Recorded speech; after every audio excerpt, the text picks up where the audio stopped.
Alright, so as of the time of me filming this video, it has been a couple of days since the Switch 2 reveal direct in early April 2025. So I'm actually very excited for the Switch 2 because I was actually a day one Switch buyer, and I was super duper into the console the first year of its life, and I was still playing it a ton for like the first half of its life. So it's really nice to have another like first year of a Switch console again. So in this video, we're gonna be kind of talking about like the good and then sort of transition into the bad stuff towards the end.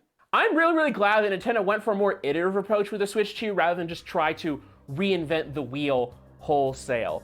That I feel like with Switch 1, Nintendo really found their niche, that it took many decades of technological advancement, but it finally felt like Nintendo feels like they're in the right spot. There's really a lot of complaints going into Switch 2 that the system wasn't innovative enough, and I miss innovative Nintendo, but I promise you, this is way better. As someone who lived through the Wii U era and owned the console throughout its entire lifespan, I do not want Nintendo to innovate themselves into a bad market position ever again. I'm glad they played it safe. Now, from a hardware perspective, I am very happy with Switch 2, that I feel like it's very future-proofed and it's a very solid piece of technology to begin with. I was actually very shocked when Nintendo was specifically mentioning like resolution numbers and frame rate numbers and stuff as a way to sell the console. Although the funny thing is, on the flip side, is that Nintendo just absolutely refused to elaborate on what the SoC is inside the console. They wouldn't even say how much RAM the thing has. The screen itself just seems so incredible.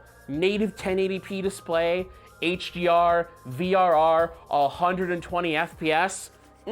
Sounds like a good decade of Nintendo gaming for me. I also think that 120 FPS is gonna be a huge deal, much bigger than people realize, because it allows for 40 FPS game modes to become more widely adopted and accepted by the gaming player base, because it's literally built into the screen of the console. That you could have some 40 FPS modes in handheld, and people are really gonna start liking it and asking for it more and stuff. So I think this is just a huge win in that area. I mean, the idea of a 120 FPS portable handheld mode gaming experience just kind of already breaks my brain, because I associate 120 FPS with like an ultra premium experience, really only in like PC gaming, like the highest fringes of console gaming. The only bad thing I guess you could say about the screen is that it's an LCD rather than an OLED. From previews I've seen, it seems like the LCD actually is quite good at outputting HDR, but I mean, given that this is Nintendo, I mean, inevitably, we're gonna get an OLED version in like a year or two, right? For people to double dip. I'm glad that the system has all these capabilities with an LCD screen in the first place, rather than trying to design around an OLED and maybe having to compromise on sort of that viability in the long term. That maybe if they had an OLED screen from the get-go, maybe they could only do like 60 FPS instead of 120 or something. One of the new things I really like about the Switch 2 is the mouse functionalities of the Joy-Cons, because first of all, it's very original and out of the box, and I would have never thought of something like that. Just a very clever, like, reutilization of like the existing form factor from Nintendo. But secondly, it gives the Joy-Cons a sort of a separate purpose rather than just being objectively worse controllers that are just able to sit on the side of the system. That it felt like with the Switch 1, I just kept playing more and more on the Pro Controller rather than the Joy-Cons, because they just kind of were worse objectively. But now with like the mouse stuff, there is a reason to sort of interact with the Joy-Cons and use that as a control scheme over the regular Pro Controller. One thing that I'm very much hoping for with the release of the Switch 2 is that it really holds the rest of the video game industry accountable with how terrible game optimization has gotten. That since Xbox is no longer really a major player in the console space, it's really just gonna be PlayStation and Nintendo outside of PC competing for market share. I am just like so sick and tired of AAA 9th gen games running at like 720p on PS5, and you need like a 3080 to get a game to run above 720p at 60 FPS on PC. That hopefully Switch 2 will stabilize and make developers wake up and be like, what have we been doing for the past 5 years? And even the detailing on our hand here turns into this pixelated noise. Now, based on sort of the current situation of gaming, I would make an argument that Switch 2 is gonna be a much better gaming experience than any PC handheld currently on the market right now, like unquestionably. That it feels like games can barely even run on like high-end discrete desktop GPUs. What makes you think a Steam Deck is going to be running some of these 9th generation games? But with the Switch 2, developers are going to have to optimize their games, plus the fact that DLSS is a much better upscaler than FSR or XCSS, then yeah, I think Switch 2 is probably gonna be the best running versions of like games like Cyberpunk compared to like the Steam Deck. I would say that the first party lineup of Switch 2 so far looks good, but it's obviously not like the insanely stacked first year of the Switch in comparison. Mario Kart World as a launch game is obviously going to be incredibly huge. And it feels nice that Nintendo figured out a different direction that they could take Mario Kart with the next installment, considering how much they boosted up Mario Kart 8 Deluxe with all those DLC packs. I was really kind of hoping for a new 3D Mario game at the launch of Switch 2, given that it's been like 8 years since Odyssey. We got a 3D DK game instead, and it's made by the same development team that made Odyssey, it seems like. So, you know what? I'll just take that. Okay, that Kirby Air Riders trailer really messed with me, because that first part of the trailer where Kirby is in the Black Void riding the Warp Star, I'm like, oh, please don't be Smash. Please don't be Smash. Please don't be Smash. Listen, man, I'm a huge fan of Smash Brothers, but I think that series needs a long rest for a while. So I am so glad that trailer actually turned out to be something completely different. One really fun thing about video games as a medium is I think that it's much easier to do a long overdue sequel to something in like the distant past than it is in like other things like movies or TV and stuff, just due to how the medium works, that it's so mechanics heavy, that Masaru Sakurai could do like a 20-something years later sequel to Kirby Air Ride, and people would get excited about it. Now, the first party game that I am the most excited about is Metroid Prime 4. Prime Remastered was one of my favorite games on the Switch, and Prime 4 just looks even better. It's already pretty incredible that Prime 4 can run on Switch 1 so well, so the fact that Switch 2, you can run it at like 4K 60 HDR or a 1080p 120 HDR mode, like, that's mind-blowing. The one thing that's very frustrating about Prime 4 is that they still are not giving like an actual release date for it yet.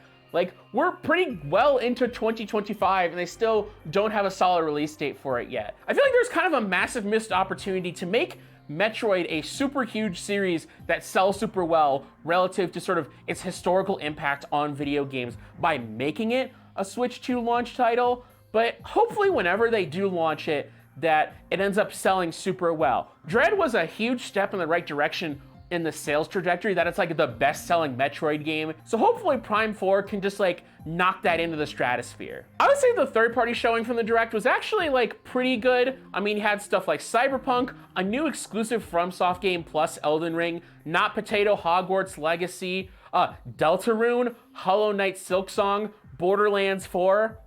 Yeah, I'm pretty satisfied. The one thing that I really wanted out of the Direct was a Doom the Dark Ages port. Like, considering how much the game is being circulated like around the media right now, that I'm surprised they didn't capitalize on that and say, hey, we're making a Switch 2 port. All right, so let's talk about game upgrades, because this is an entirely new thing in the Nintendo ecosystem.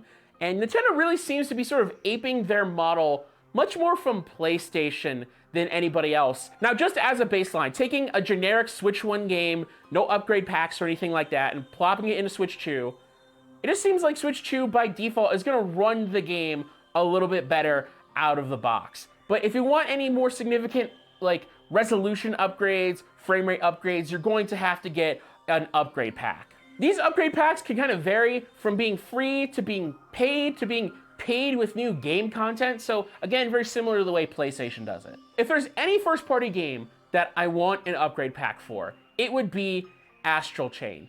I played this game and I quite liked it a lot. But my problem with it is that I never felt like I could fully take advantage of the combat system, because the game was locked at 30 FPS. An upgrade pack that would allow you to play the game at 60 FPS, maybe even 120, would allow the game to fully shine and finally get maybe out of its like niche cult status and actually be like a memorable platinum game. Now, from a personal perspective, the one game upgrade I'm extremely disappointed in is Tears of the Kingdom. It runs fine from what I understand, but I just kind of wish that it actually came with some substantial new content. I really liked Master Mode from Breath of the Wild. It really added a new dynamic to the game's difficulty. And Tears of the Kingdom never got a Master Mode DLC. So I was just kind of coping that like, maybe they're saving the DLC for Switch 2 and they want to incentivize people to start like upgrading their games and paying the fee and stuff like that. Why not do it with a flagship Nintendo title? But Tears of the Kingdom didn't get any substantive DLC, whatever. It's just like new memories. All right, now since I'm already kind of talking negative, let's get to like the more of the outright bad stuff or the stuff that I didn't like. Now, the obvious big problem, I think, for the average consumer is the prices. I think the console actually is priced pretty fairly at $449. It's a little higher than I would expect, but I think given how much tech is packed into this thing with the screen, that I'm a little bit forgiving on that aspect. It's the games that are a little bit more suspect. So for Switch 2, the top of the line retail price for the base version of a game can now be $80 US, which sounds completely horrifying that a game can now cost $80 as a standard.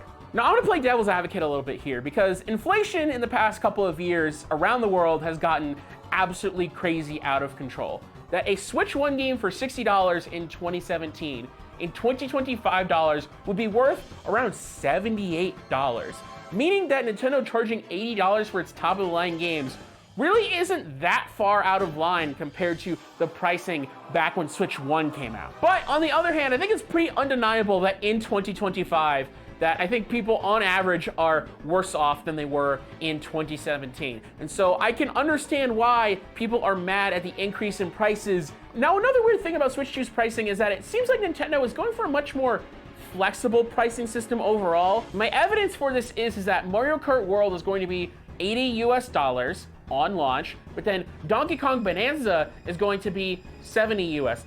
And Cyberpunk 2077 is going to be costing $70 US. So it doesn't seem like $80 is now the price like default for brand new full price games. Now on paper, I think this is a much more fair system that I think developers should be allowed to charge what they think their game is worth.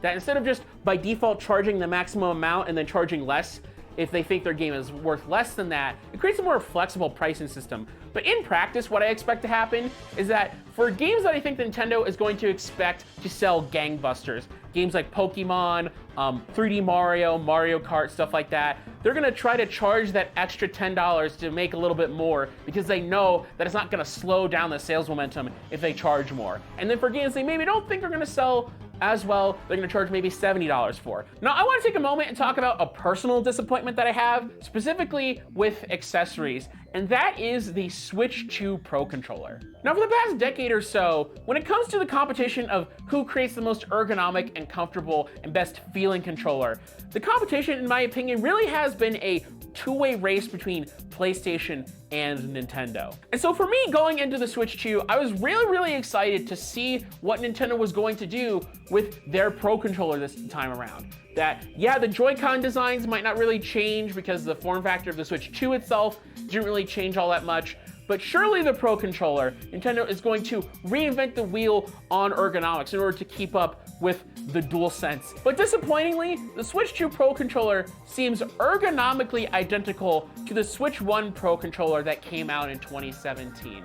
It just has a headphone jack, the chat button, and then some bumpers on the inside of the controller. Now, I will say that the one bright spot in my overall disappointment with the Switch 2 Pro Controller is that it provides another good, viable option if you're looking for a controller with paddles. That if you don't want to go for a third-party controller, you want that first-party quality, but you're not willing to shell out the exorbitant prices for something like a DualSense Edge or an Xbox Elite controller, that the Switch 2 Pro Controller is probably going to be the cheapest first-party controller that you can get with paddles built into it. Now, the last negative thing that I want to talk about with Switch 2 is the fact that somehow, in current year, after they dropped it with Switch 1, Nintendo somehow found a way to bring back region locking. So I don't know if you guys know this, but Japan's yen is not in a particularly strong situation right now. It's actually very weak. And so if Nintendo were to just put Switch 2s out in Japan